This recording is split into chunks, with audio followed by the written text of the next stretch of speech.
Parashat Lech Lecha. Okay, second mitzvah. Who wants to read? I'll be honest, I'm finished. I'm happy to listen to anyone. So, Sidra Lech Lecha. Yesh ba mitzvat aseh achat. So there is a mitzvah of 11?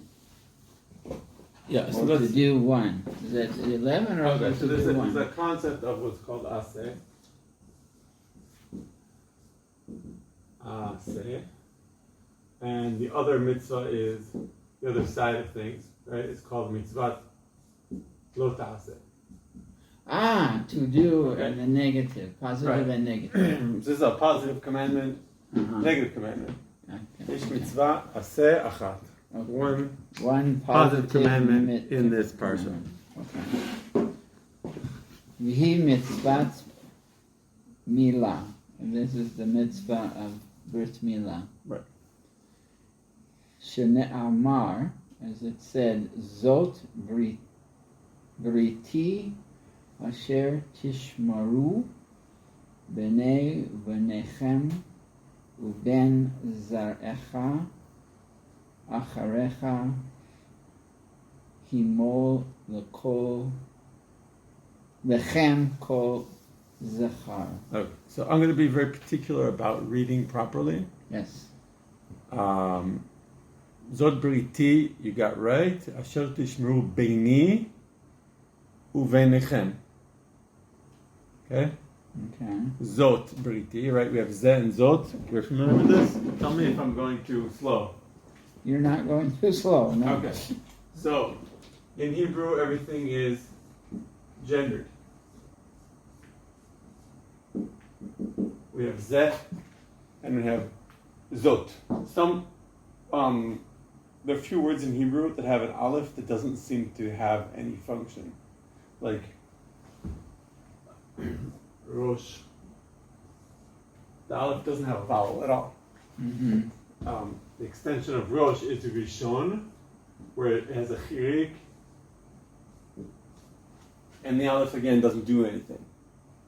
Mm-hmm. There's a kind of, if you ask the academic linguist, they'll tell you it's some fallover from earlier languages that got incorporated into Hebrew. It doesn't matter. We're now understanding how to read Hebrew. So, Zeh and Zot are the masculine and feminine forms of this. Mm-hmm. Okay? So Zot Briti, like, that's from the pasuk. Another pasuk it would say, Zeh Adavar Asher Diber Hashem. Right? This is the thing that Hashem spoke. Zot Briti, because Brit is feminine. Right? This is my commandment. No, this is my Brit. This is my Brit. Covenant. Covenant, not Right. covenant. Right. So that's when the Torah introduces the mitzvah of when Hashem speaks to Abraham Avinu. And this And is gives him this mitzvah. a quotation from. This is a quote from. Yeah. You don't have I have the little notation. Yeah. chicks. um, Okay. you know, And I said that. Yeah. What did I say? Said a Zot. no, you read that fine. I just wanted to make sure we understood Okay. why it's Zot. So it wasn't. No. You Beini you didn't read correctly. Okay. I don't remember exactly what you said. But it's Beini, right? We have in Hebrew. There are a lot of forms in Hebrew which are called not cumulative. I forgot the word. All of Turkish is apparently like this. The whole language. We just add on more and more endings to words to make different things out of them. So, Briti is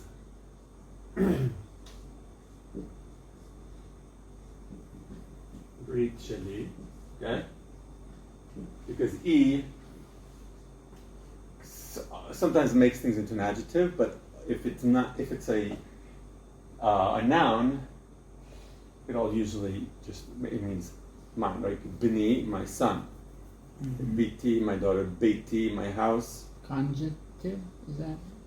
It's Conjunctive? possessive. Possessive. It's a possessive form. Case. If we want to be particular, it's a possessive case. But it's there are languages that have a possessive case, but then you need the owner, the possessor. Next to it here, it's all combined into one. So we have a possessive case also that's called smichut. It's not exactly possessive, but we'll learn about smichut maybe later today.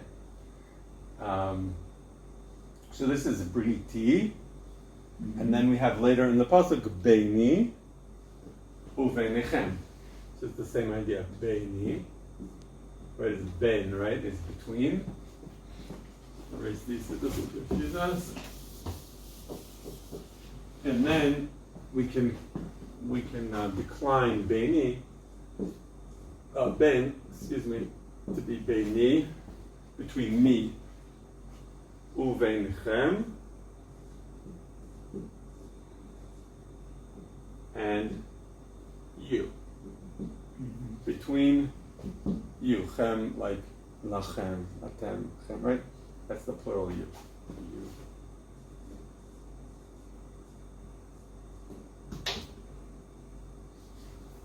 What is that?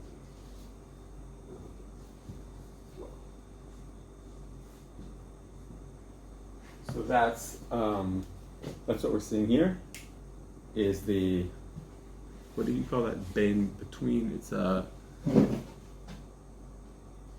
don't know, parts of speech. So the word between here, it's not even a noun, but it can be declined, referring to different pronouns, different parties. So beini uvenichem. Right? Uven zaracha acharecha. Not only me and you are in the story. Zaracha. What's zaracha? Zera, right? Your offspring. Your offspring. Right. Generation. Zeracha acharecha. So these are all these words are being declined. Zera shecha, acharecha, acharei otcha.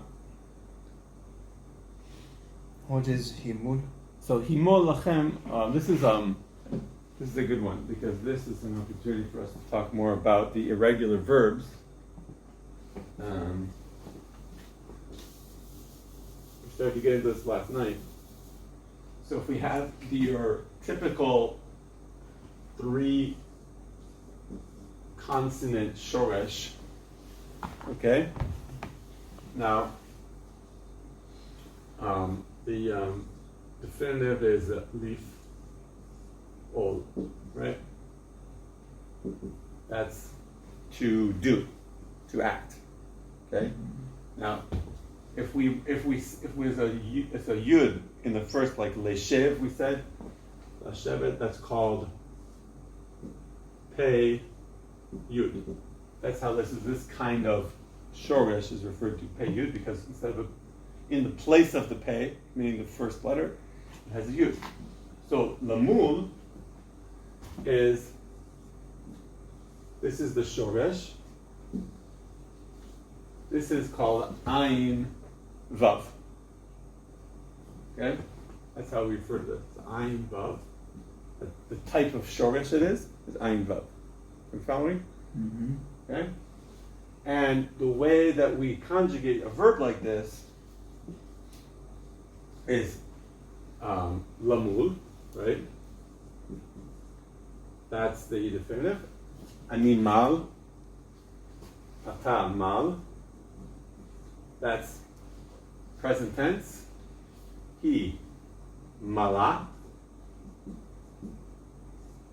And then you have past tense. Ani malti.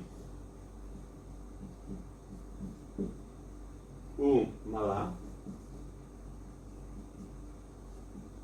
He malta.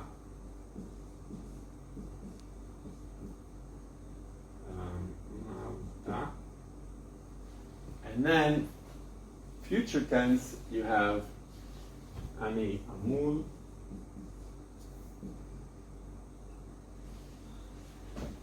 Get a little bit in here. Hu Yamul. He Tamul. Okay? None of these are what we're seeing here. Nimol. How come? Himol is a different binyan. Do you guys know binyanim? So all of this is what's called binyan kal, binyan pal. Mm-hmm. The second binyan is nifal. Nifal is passive. Okay? So, let me get rid of this.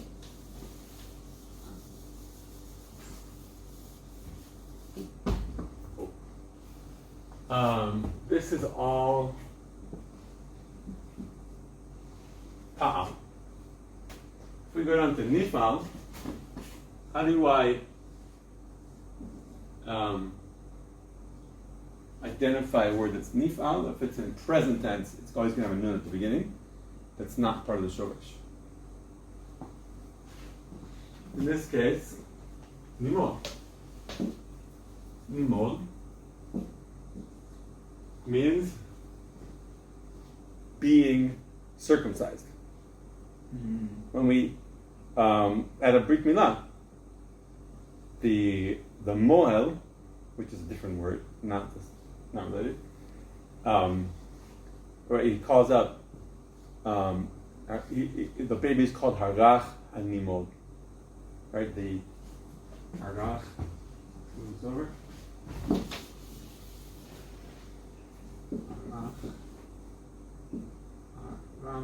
I'm not sure what vowels go here.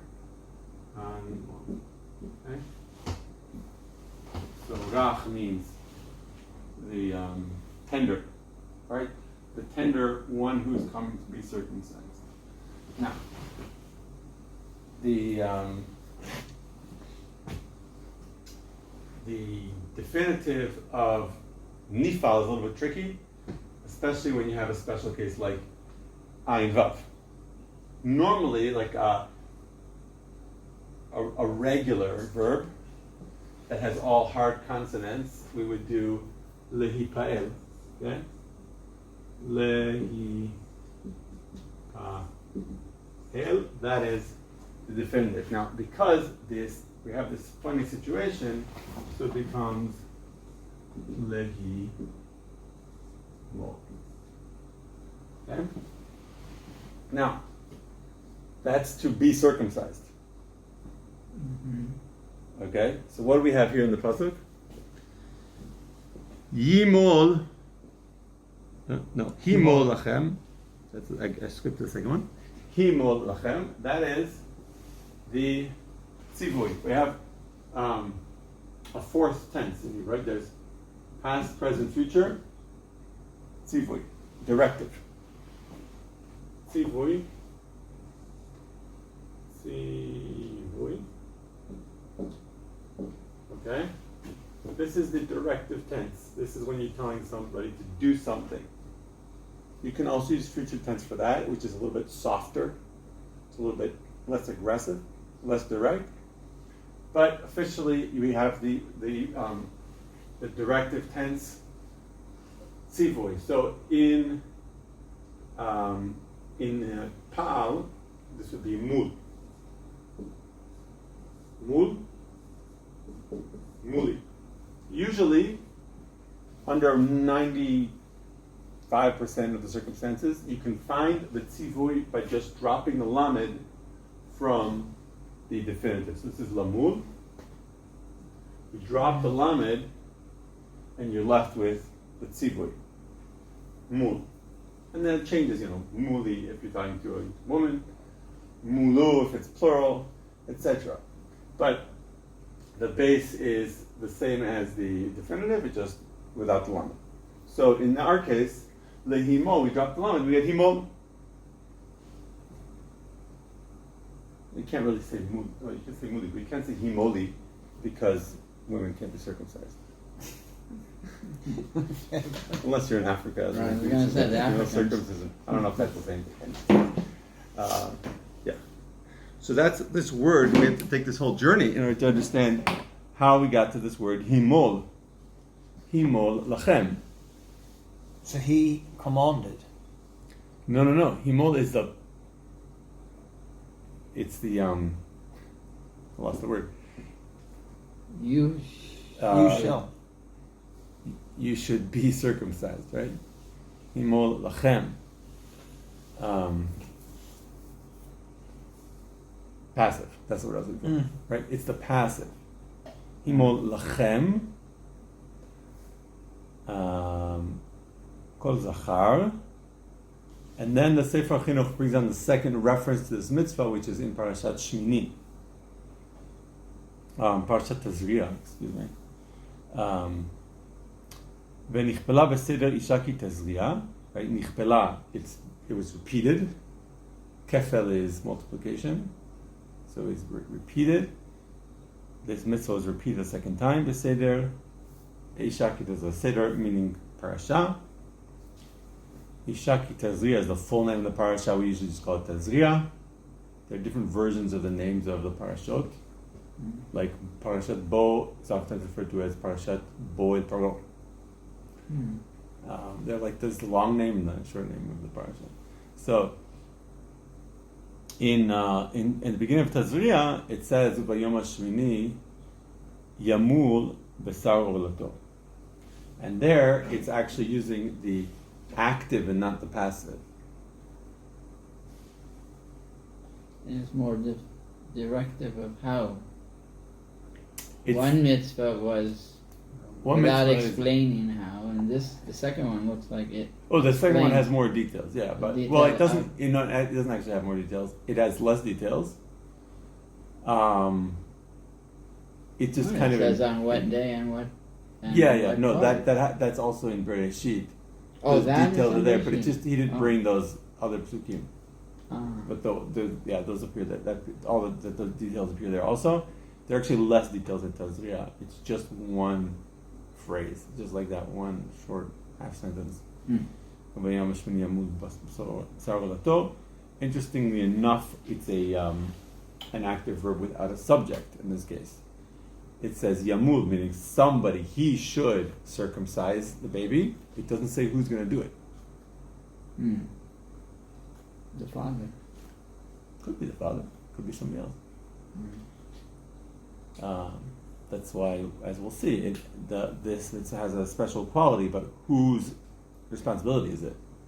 And it's kind of liquid. Okay. Do you want to keep reading, or do you want to? I can do it that way. Oh, great. והרבה? Yeah. והרבה מצוות כמו כן נפלטות במקומות הרבה מתורה ויכולן לצורך כמו שפרשום חכמים זיכרונם לברכה.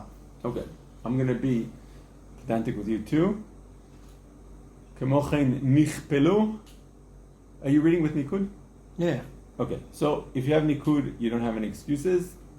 Just read the Nikud, and then you'll know how to say the word.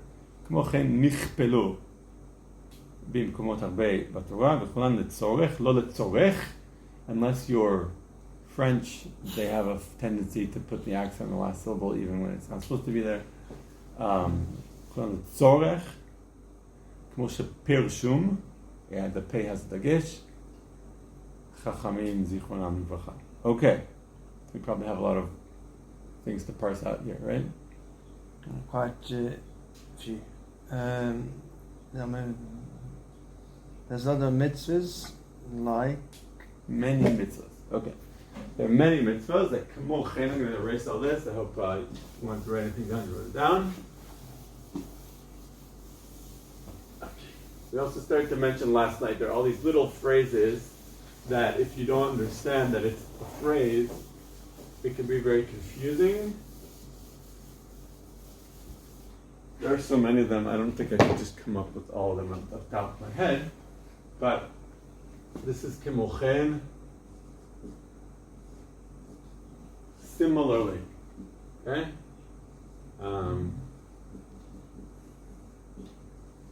And abbreviated, it looks like this.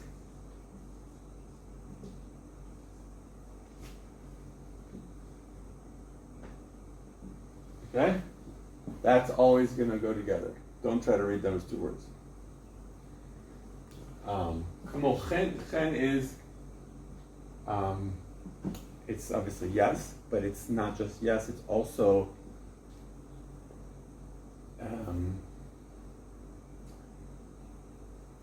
it's just an affirmative. So like affirmative, so like things, likewise. Right? Could be likewise also. Similarly or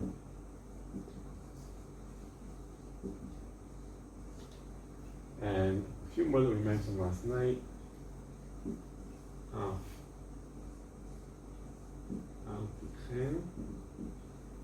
Something's not clear in my scribbles. Let me know.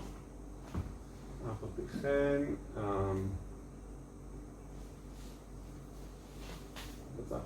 it's even though. Is that word for it? I guess it's despite. Yes.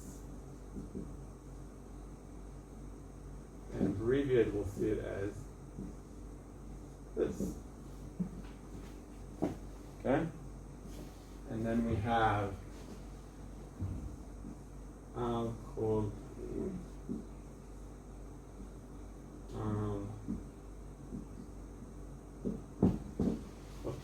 which is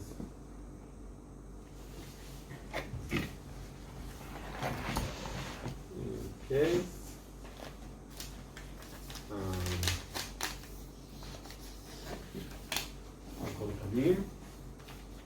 and we have ki'im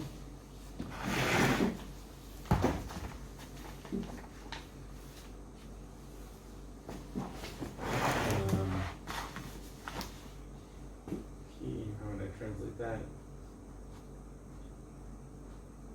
Well, I guess it's like except for.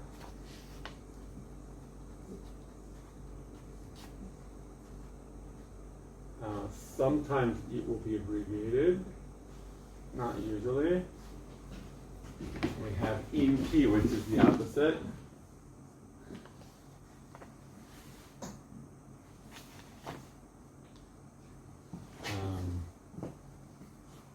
This is like although.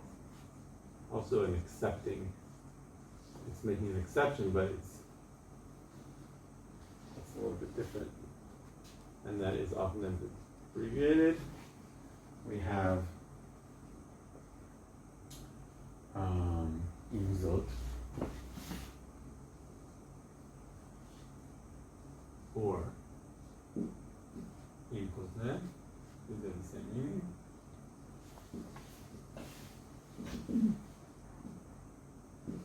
And these mean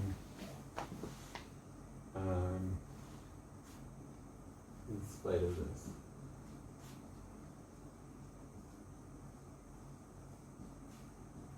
There's a lot of phrases for caveats. Or notwithstanding, I guess is even better. Not.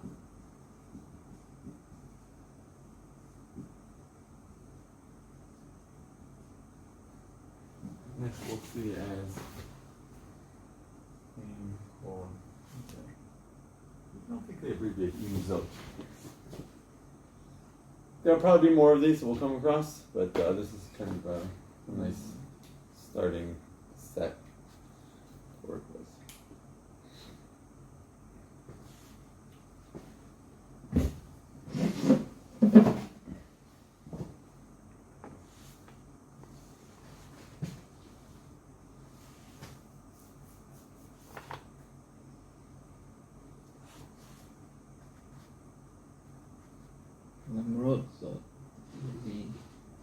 Because of this. Despite this, despite. Imzot, but Yes. Lamrot zot, isn't that another one? Yeah, Lamrot is more of a modern thing. I don't think Ah. you see Lamrot. I don't think we're going to see Lamrot But that's how you'd say it nowadays. Instead of afalpichen, you say lamrot. Yeah. Or sometimes just afalpi. It's the same thing.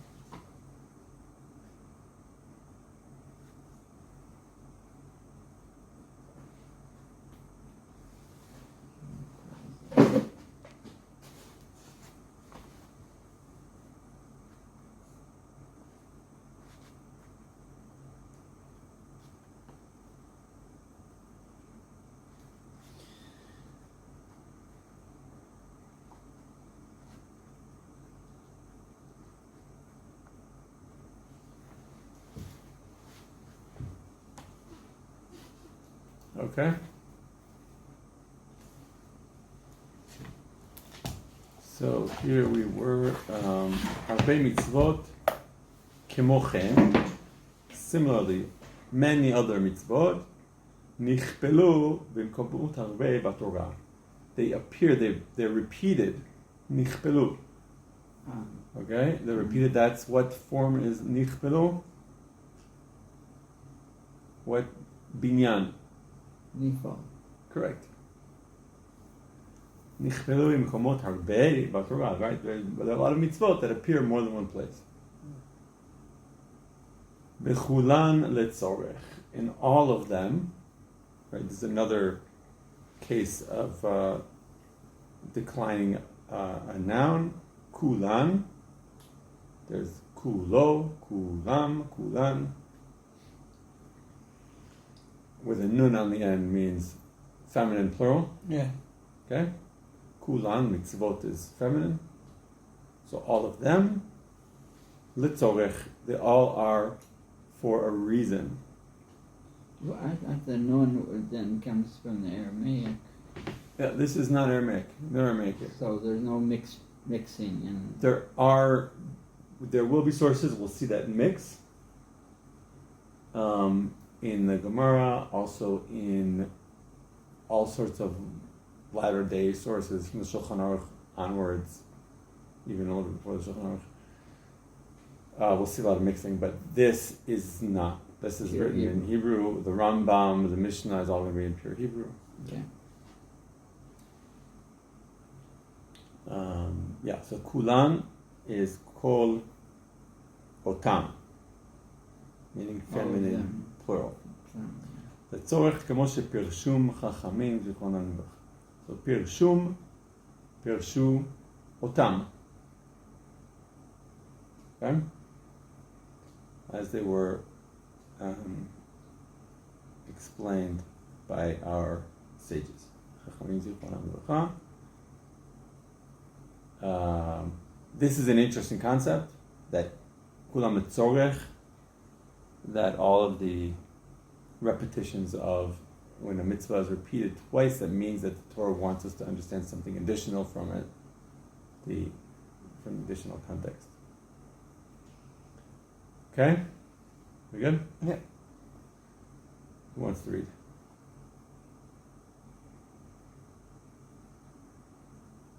Any volunteers? Yeah, I was just reading it again to Okay, put it, that's good. stick it in the brain. Okay, I can do this two-liner. Ve'inyan mitzvah zo hu shechotchin ha'arla.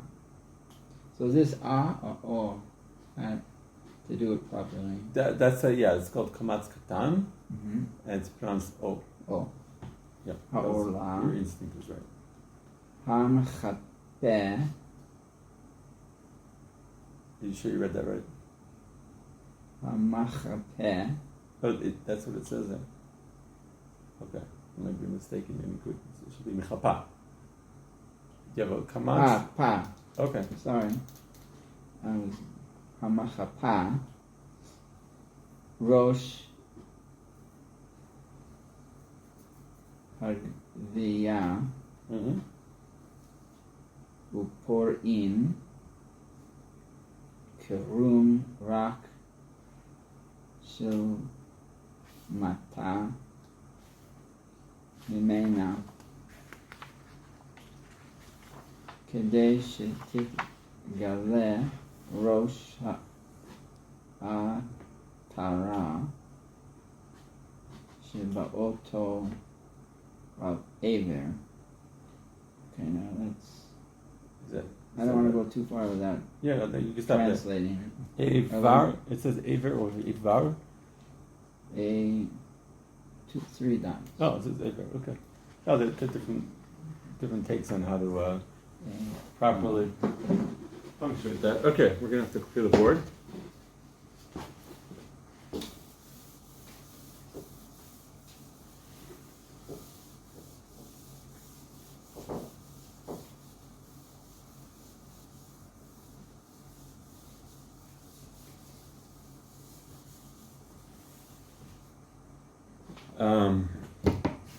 Maybe should we start with this one?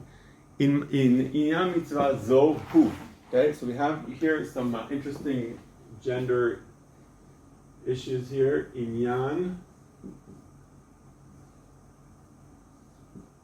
mitzvah zo hu. What do we have here? Zachar, nekeva, zachar. Mm-hmm. Okay. How do I make sense of this?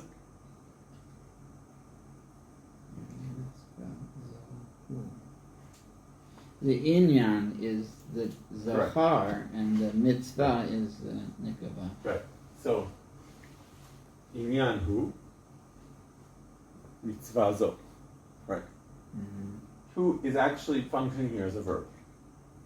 Even though we're used to thinking of it as a pronoun, there is no verb for is in Hebrew. Mm. Just like there's no article of the letter A on its own, right?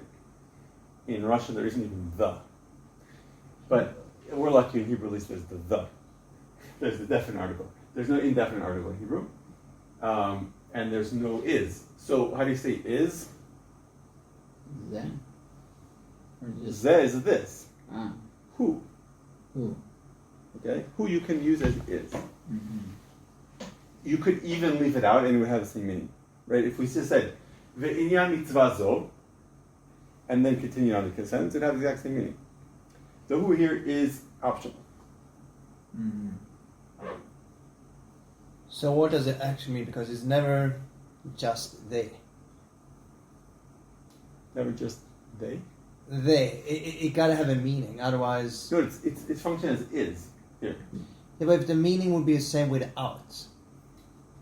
You said even if who Yes, wasn't because they. the is implied. Since there's no verb for is, it's implied when it's necessary. So it does emphasize it even more.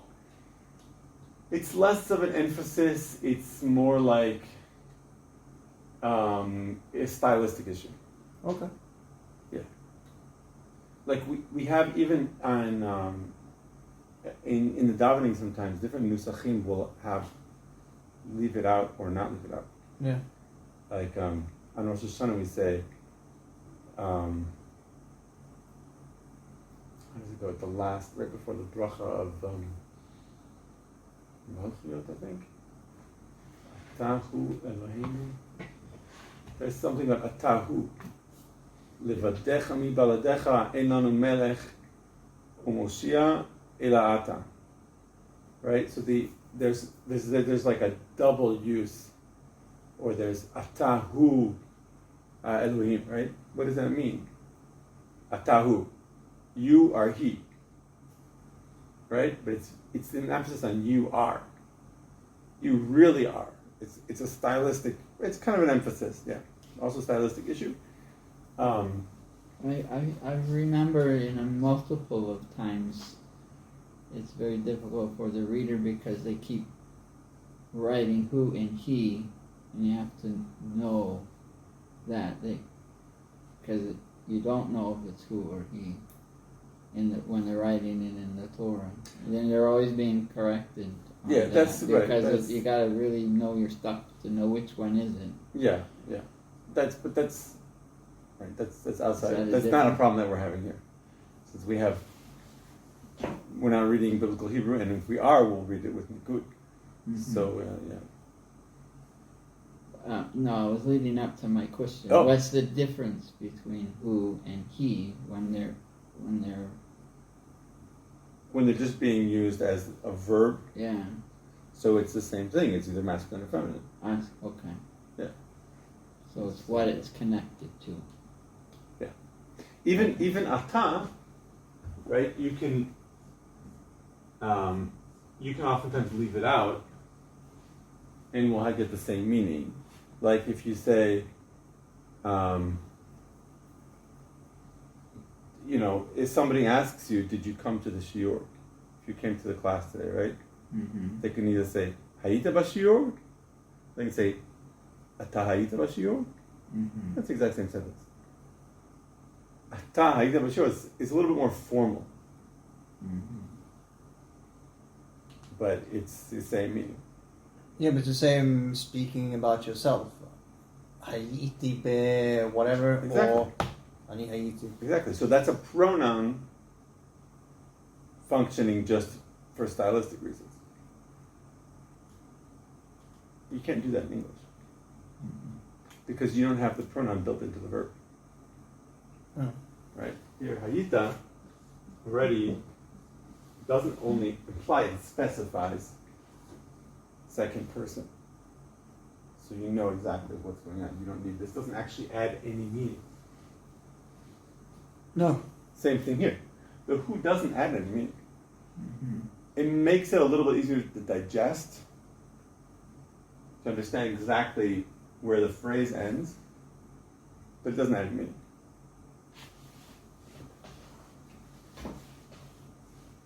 Mm-hmm.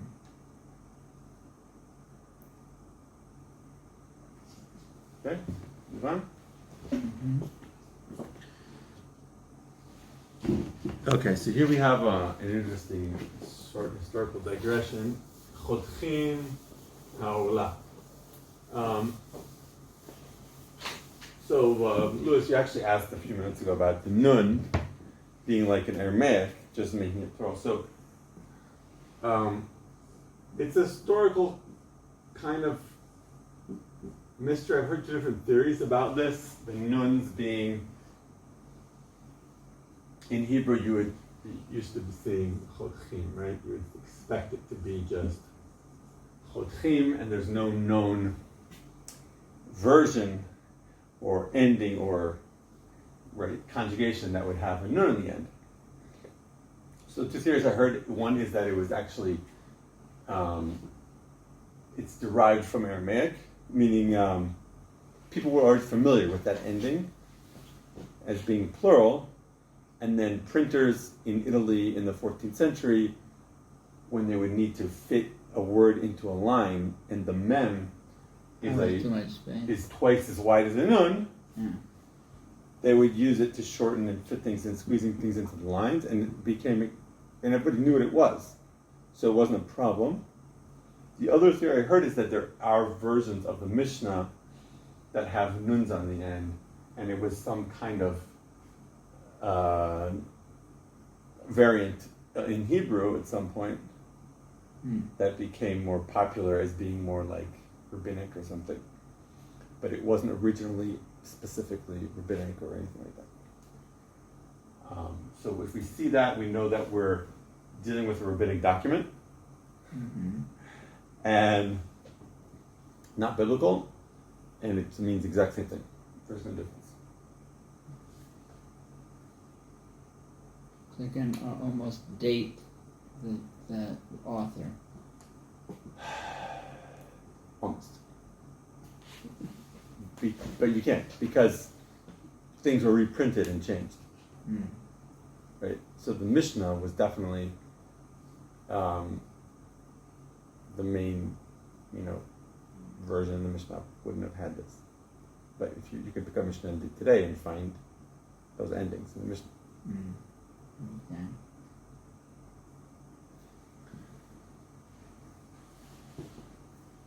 So Chotchina Orla. Okay, so here we had a question about how to pronounce. How do I know? I have a kamatz or la. How do I know if the kamatz is a kamatz katan pronounced in modern Hebrew, like a cholam, like an O, or if it's just a regular kamatz. Mm-hmm. The answer is, you just have to know. There are some rules that govern when it is or isn't, but there are also words that it's always one way. It's typically always going to be one way in a particular word. So, just initial familiarity. Just the familiarity of the word orla. Yeah. So, חותכים העורלה המחפה ראש הגבייה. מחפה comes from a word that you know, chuppah. Okay? Chuppah means Cover. a cover. So it's covering up. Something that covers up. This binyan, anybody want to guess? Mechapa.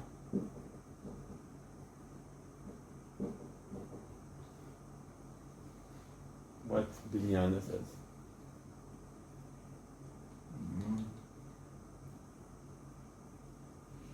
No. This is called PL. Okay? This is typically the, if we list the order, this is the third one. Pa'al, nifal, PL, and it's called active. I don't know what that means, but it doesn't necessarily mean anything.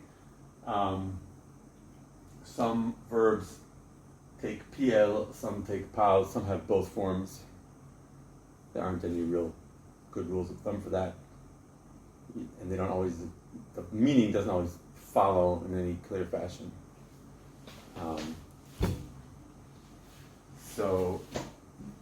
This is to cover up. We use this word in the army. Cover me, if you know. Shoot fire while I'm running to my next hiding spot. Cover me. It's also called the chapo.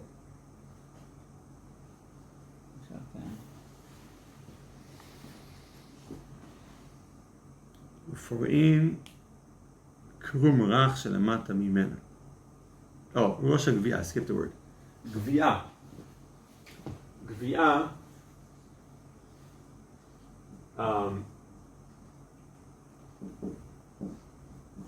is, it means the body of something. Okay, in this case, we're talking about the body of a limb, as opposed to a particular part of it, the trunk, so to speak, the main part.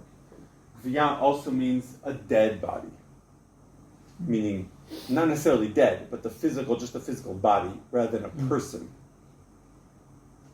Okay, oftentimes we'll see works that are more philosophical, emunah kind of things, talking about the difference between the nefesh and the body, and we use this word to refer to the body. I don't know what else to say about it. It looks like Goya, if you're not reading carefully, or if you don't have vowels. You might think this is Goya. So that's actually an interesting source of confusion. There's a halacha, right? A ba'ala Goya, or a ba'ala Gviya. Is it intermarriage or is it necromancy? I remember a friend of mine in yeshiva reading the Rambam, I think it was, and he came on this sentence, and this is what it said, but it didn't have vowels. And he thought it said, Haba ala Gviya, which would be necrophilia. But it really said, Haba ala Goya. Right? So you have to be careful reading these words.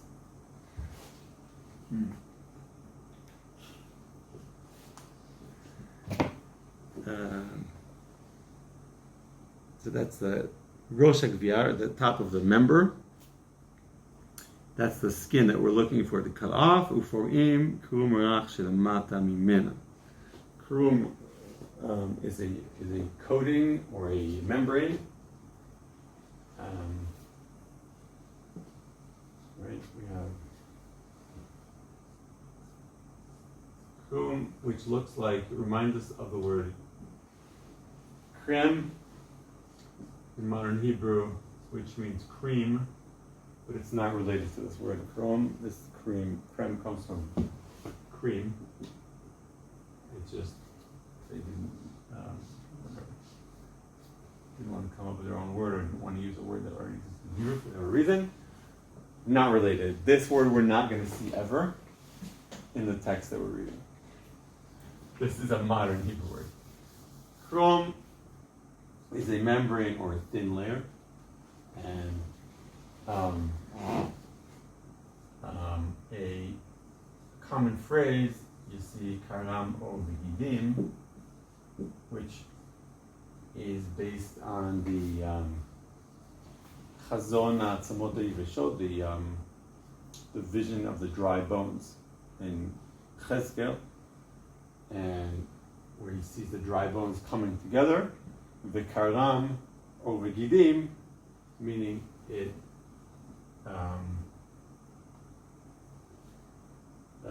what would you say? It grew skin, and gidim are tendons, no? Tendons or blood vessels could be in that case.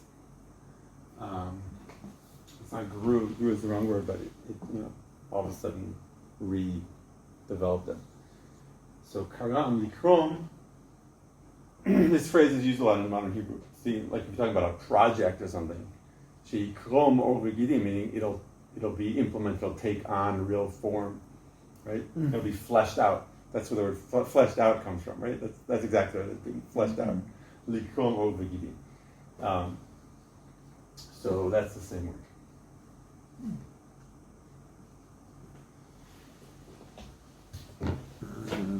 So we have this membrane that's underneath that skin, and that forim, meaning gets folded back, and כדי שתתגלה ראש העטרה שבאותו איבר. כדי, we know, right, in order. שתתגלה, this is a good word. תתגלה. To expose? Yes. תתגלה.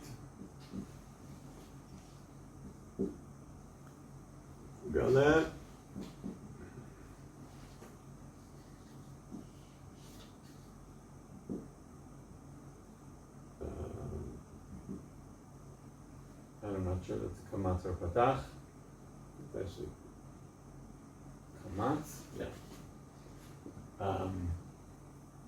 This binyan. Anybody know? This is the last binyan, known as heat fire.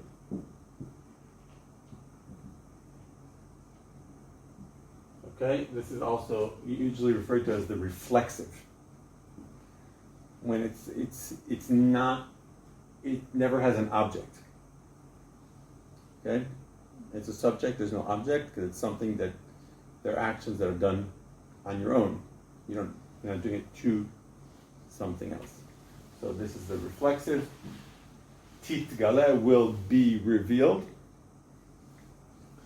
If I'm revealing something else, then I'd use the PL, legalot, right? Or yigale, how do you want me to write this? Legalot, that would be the active form of the same word. Right? So that's to reveal. This is to be revealed, and this is an irregular verb. If we go back to our basic verbs, we have, this is Gimel Lamed Hey, so this is referred to as Lamed Hey. That's this kind of verb, has a hey on the end, and then that hey oftentimes vanishes. Ligalot doesn't have the hey. Giliti in the past tense.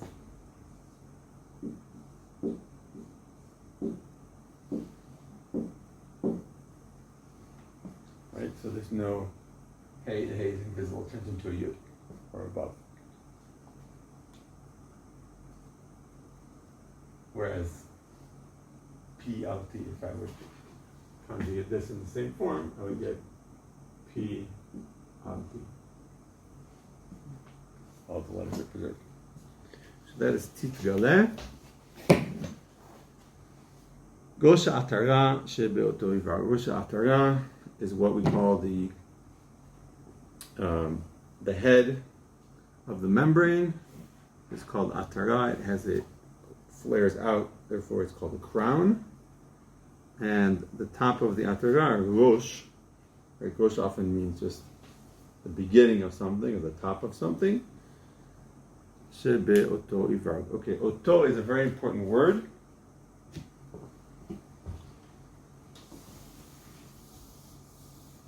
Let's talk about it for a moment. How are we doing on time? 10 past. Oh, all right. So we'll stop here. Oto. What does it mean? It's the same. Correct. It also means him or it in the objective.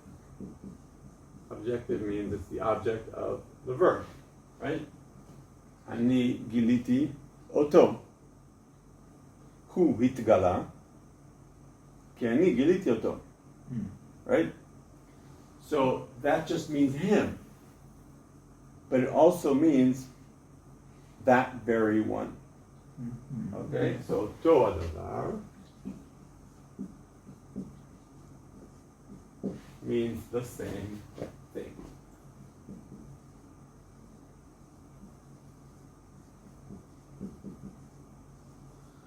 You know, the famous meme. Corporate wants you to find the difference between these two pictures. They're the same. In Hebrew, we would say, Ze oto davar. Now, this gets declined, just like any other word would. Even though in modern Hebrew, Israelis oftentimes ignore that fact. And they'll say, Zoto derech, zoto dira, zoto shiurim. They'll use it for plural, they'll use it for feminine, they'll use it for everything. It's supposed to be declined. So if I want to say dira, I need to say ota.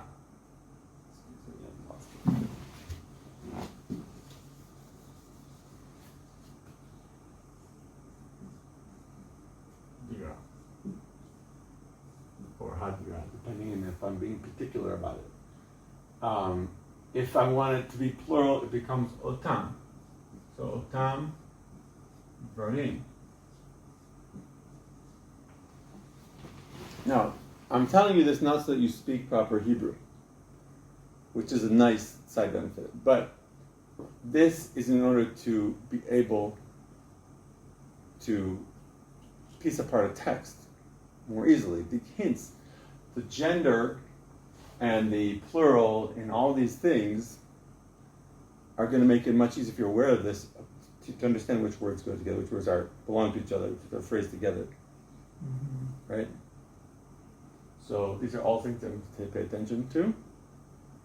So make sure genders match up. Unless, of course, you're in some kind of 19th century Polish work where they didn't pay that much attention to gender. And then you have all these weird combinations that are grammatically incorrect, and you have to read it anyway and figure it out. But for now, we're sticking to texts that are more, try to be at least more correct. And so this is going to be very helpful to know, to be aware of this stuff and use it as hints. Okay? Any more questions? Where did we stop here? Okay, I'll put a bookmark there. Bring it home. Okay, no more questions? Nothing, all clear. Okay, then we are concluding for tonight. That's good.